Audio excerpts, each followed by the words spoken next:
Welcome to my first episode of Folklore and Mythology.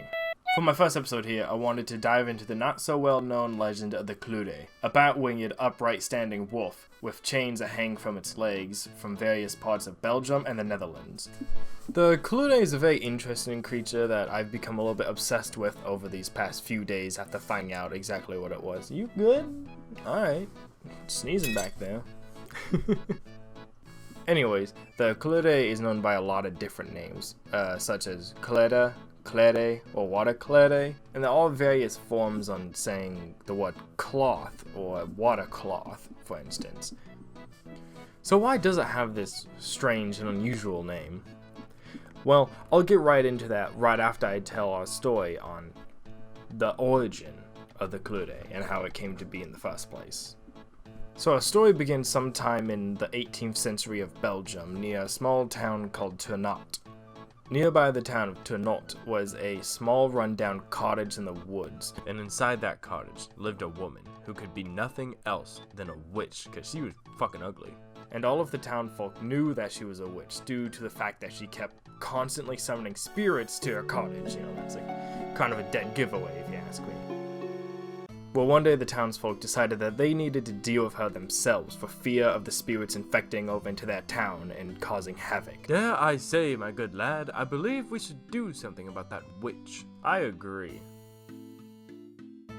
Well, are you going to do something about it? Oh, no, not me. She's going to turn me into a frog or something. Well, I'm not going to do it. But, alas, all of the town folk were way too scared to approach her cottage for fear of what she might do to them. Fortunately for the townsfolk, though, one night a wicked storm rolled in, and then lightning struck the witch's cottage, burning it to the ground. 3 days passed, and the townsfolk investigated the charred remains to find nothing but a blackened corpse. I'm not going to touch that, or it might turn me into a newt or something. Huh? Oh well, we tried. Guess we'll call it a day. Too frightened of the witch's power, they left it be. Except for a wealthy landowner who wished to purchase the land for himself, so he sent his most loyal servants over to clean up the mess and bury the body. My dear boy, won't you go clean up that mess for me? Daddy needs some more land. Yes, father. But unfortunately for the servant, the moment he touched the blackened corpse with his shovel, the sky exploded with a thunderous crack. The corpse split open, and a small ash-covered man arose from the corpse. He quickly grew to the size of a full-grown man, and his body twisted and contorted to the shape of a wolf. Bat-like wings grew from his back, and screams echoed out from the creature's jaws. The men fainted and panicked as the creature ran off into the woods, screaming, "Kludde! Kludde!" which so happens to be Dutch or Flemish for cloths. When the men arrived at the town, they told the story of what they saw and how the witch's corpse became a pile of black goo after the monster emerged. So what you're telling me is that there's a giant wolf that emerged from the witch's corpse, grew bat wings, and is now on the loose. Well, yes, basically. Well, it's better than being turned into a pie or something. Why, yes, I do suppose you're right. Okay, let's go kill it. Wait, what? They believed it to be a curse by the witch to haunt them. The town was quickly rounded up to go and hunt this creature before it could terrorize them any longer. It was a difficult task, for the Kludde was a shapeshifter and would turn into a variety of different animals to escape them, such as a bird or a small rabbit or maybe a red fox. They chased its trail for weeks, and all the while it was wreaking havoc by just being in the area. Milk would sour, butter would turn rancid. Honey, this is by far the worst milk and butter breakfast you have ever made. And that's not saying much. Horses and cows turned infertile. I don't know, I just can't get it up like I used to.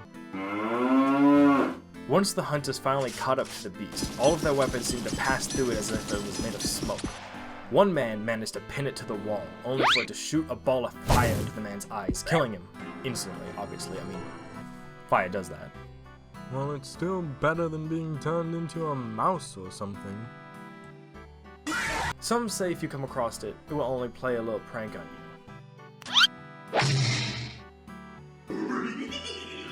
Some, on the other hand, say it lures children into the lakes to drown. You want penis enlargement pills?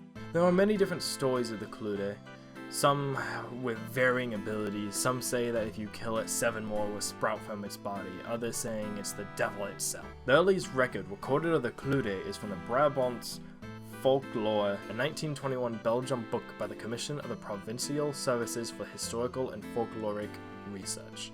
It details the story I just told as heard by Professor Jules Baron de Saint-Jean in 1841, when he spent the night in a hotel-like house in Tonnant.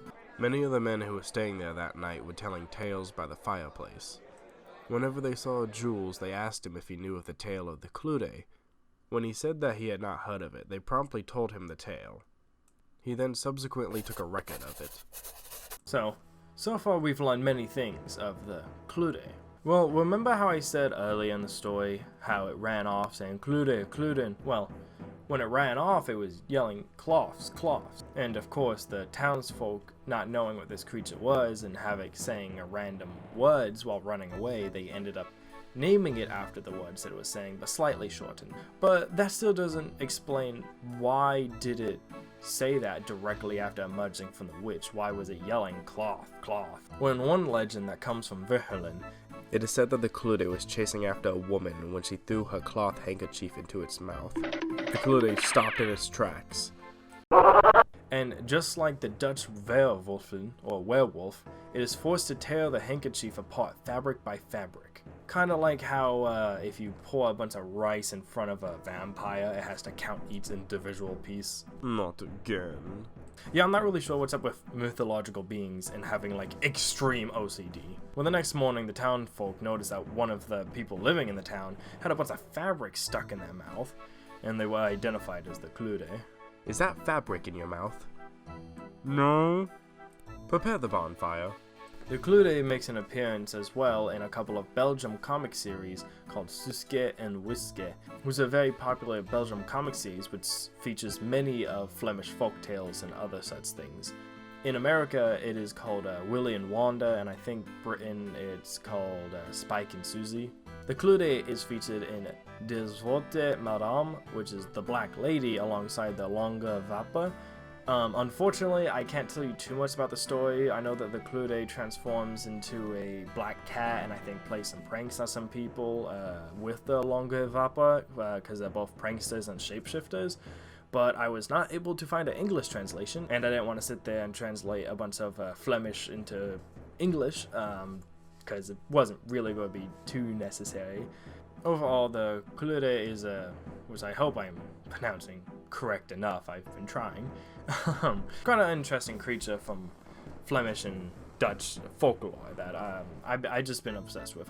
I was just trying to look up different like cryptids, monsters, folklores, and this one particularly popped up, and I saw that nobody was really talking about it. There's not really any YouTube videos or anything you can find about it, so I figured, I might as well make one.